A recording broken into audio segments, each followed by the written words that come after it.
Captain's log supplemental. While exploring a strange void in space without any form of matter or energy, we have apparently moved past its outer boundary and entered it. After a brief disruption, our ship's communications have returned to normal. All stations have reported, Captain. There appears to be no immediate threat to the ship or the crew. Let's hold this position for a while, number one. This is worth studying. Incredible. It's like looking into infinity, sir. Remember the course in ancient history at Starfleet Academy? About the time when men still believed the Earth was flat. And that the sun revolved around it? And that if a ship sailed too far out into the ocean, it would fall off the edge of the world. Beyond this place, there be dragons. It's even said that crews threatened to hang their captain from the yardarm if he refused to turn back. I'm sure no one here has that in mind, sir. How comforting, number one. This is how I show my love. I'm laying in my mind because I'm blaming on my ADD, baby.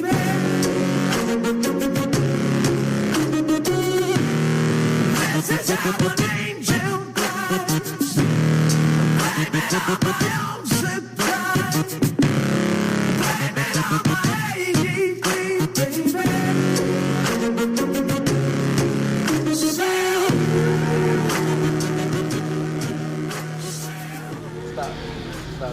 And welcome back to HaitiCast. My name is Michael Patrick Harriman, your favorite, your best, the greatest host of HaitiCast ever to exist in the whole wide world, coming at you with season 6, episode 1, a whole brand new action coming your way. Right now I'm in the car, cruising through Port-au-Prince.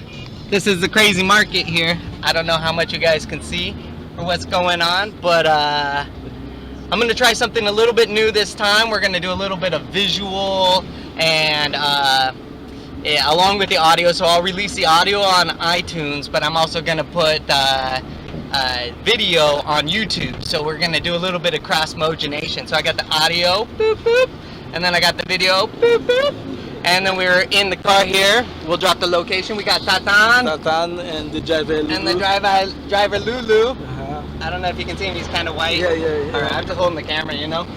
So these guys were on me at the last episode, as you might remember. We went through Patientville. No, we just went through Port-au-Prince. We were in Delmar. And then we partied there, which was awesome. I got to be more conscious of this. I'm like flailing it around. Anyway, I just got into town, obviously, going through Port-au-Prince. I'm about 3 hours, 3 hours out from where I need to be. Hey, Tatan, will you open my beer for me? Yeah, I can. So you know how we do it in Haiti. What? Dropping the hammer. Anyway, I got my notes here. So I don't miss a beat. I've already covered the camera, so we're doing all that good stuff. I got the contact information. That's something I've never done for you guys, is get contact information. Look at Tata just spilled beer all over his pants. No, it's not Coke. It's Coke on your pants? Coke, it's not good. Well, anyway, it would have been a lot cooler if it was beer, dude. But all right. Almost good. Wait, let's watch you do it. Get some. I get it. You did? All right. I don't actually have a third hand to drink this beer. All right, so I got the camera and the mic in one. Delicious. Look at my back. Okay, so we got, man, I'm like super disheveled. Put that beer down. And we're doing, all right, my contact info. It's something I haven't ever done, is give you guys some way to get a hold of me if you were trying to. I don't get like a million people who download the podcast, but I do get enough that there are people who I definitely don't know who listen to the podcast who are who maybe don't know me and would like to get a hold of me for whatever reason, ask me a question, something I could maybe put on the cast on HaitiCast. So it's wildmildew1@yahoo.com. That's wild mildew, like what you find in your shower, and number 1, because there's no one before me, obviously, and then yahoo.com. It's an email I created in 7th grade, and it hasn't broken for me yet, so we're sticking with it. A lot of businesses are talking crazy, like, why don't you change your email, because it's a good one. Anyway, all right. So you can also find my channel, Wild Mildew 1, on YouTube, and I got a bunch of different videos of Haiti and stuff. So if you're down to try and get down on that, go for it. Please do. So yeah, I'm here where Columbus landed for the first time, where they discovered America, and Columbus, the man responsible for eradicating the entire native population of this island of Hispaniola, and possibly, you could probably link him directly to all the slaves, and complete and total domination of bringing in slaves from Africa into the Caribbean to work the sugarcane plantations, and that would adversely infect. That didn't make sense at all. Oh no, hey, Loulou, bon moment. Yeah, sorry, I just turned on the radio. Bon yon ti moment. Oui, on fait programme de radio. Bon 3 minutes. So Columbus, so that's where I am. And so we sailed. I didn't actually sail here. I came on an airplane. I've never really been on a sailboat around in the ocean here. I've really wanted to. There's a really cool island off the side here, but I haven't been able to do it.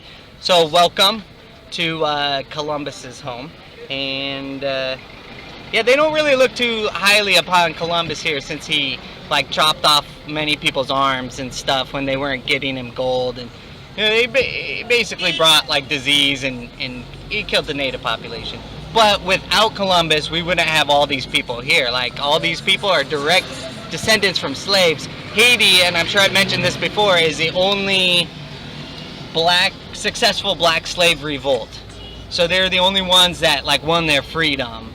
And they actually, when they did win their freedom, they took over the whole island. So they had Dominican Republic.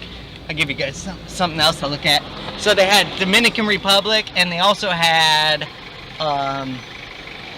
Haiti, all in one island was theirs. And then the people from the Dominican Republic got ticked off, and they rose up, and they ended up overthrowing part of the island. So Haiti's got about a third of the western part of the island, and Dominican Republic's on the 2/3 of the eastern part.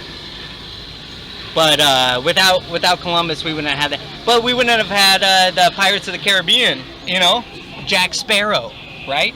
So we're doing all right. We're doing all right. I don't know. I might trade. I'm not even gonna go there, actually. So what am I bringing? I am bringing. This time we're having Carnival, which is a Mardi Gras, is what we would probably think of it in America.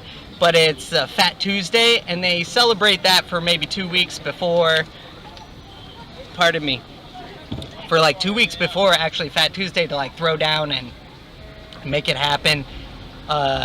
So they have all the masks, but where I live, there's not a lot of people who sell masks. So what I did is I brought down a ton of different masks, some feather masks, glitter masks, some of those like just those plastic, shiny, metallic masks and stuff. And so hopefully we'll be able to bring the party a little bit better this round, make everyone be a little bit more into the spirit, wearing masks and all. Brought glow sticks, a bunch of shoes, clothes. I got a bunch of stuff from Christmas, which I'm bringing down. I got a melodica and a concertina. And what else did I bring? I got a harmonica as well. And yeah, I didn't bring my guitar back home this time, so I didn't have to come with that, which is good.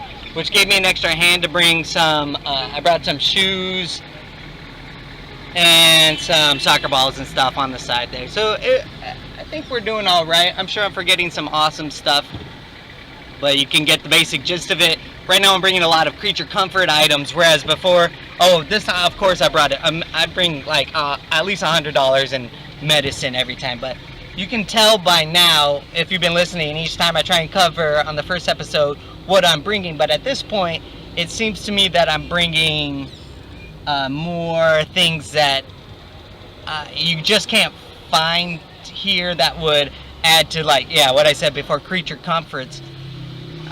There's like the first time, so on the contrary, the first time I came, I was bringing things that I thought Haiti was so destitute that they didn't have anything at all whatsoever to speak of. Like, you couldn't find macaroni and cheese or milk or anything. But now I know, you find pizza, and there's all kinds of wonderful discotheques and parties and hotels, and I can find hot running water and clean water and great restaurants and whatnot. So